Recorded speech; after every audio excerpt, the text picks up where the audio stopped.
كمان تقرير خير مع مؤسسة فذكر ونرجع لكم.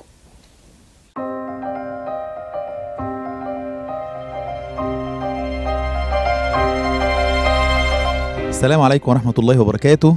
إنجاز جديد من إنجازات مؤسستنا، مؤسسة فذكر للتنمية المستدامة، اللي بتبحث في كل ربوع مصر عن الأماكن المستحقة للمساعدة من إخواننا اللي ما يقدروش يوصلوا المية لحد بيوتهم، المية اللي هي معناها الحياة، اللي ربنا قال فيها وجعلنا من الماء كل شيء حي. وربنا قال فيها كده وأنزلنا من السماء ماء طهورا لنحيي به بلدة ميتة ونسقيه مما خلقنا أنعاما وأناسيا كثيرة.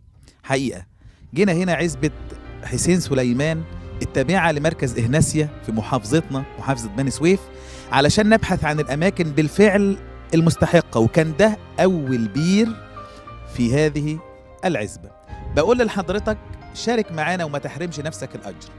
أخونا يوسف شارك في هذا الأجر علشان شفاء أمه، وامتثل حديث سيدي وسيدك صلى الله عليه وسلم في قوله داووا مرضاكم بالصدقات.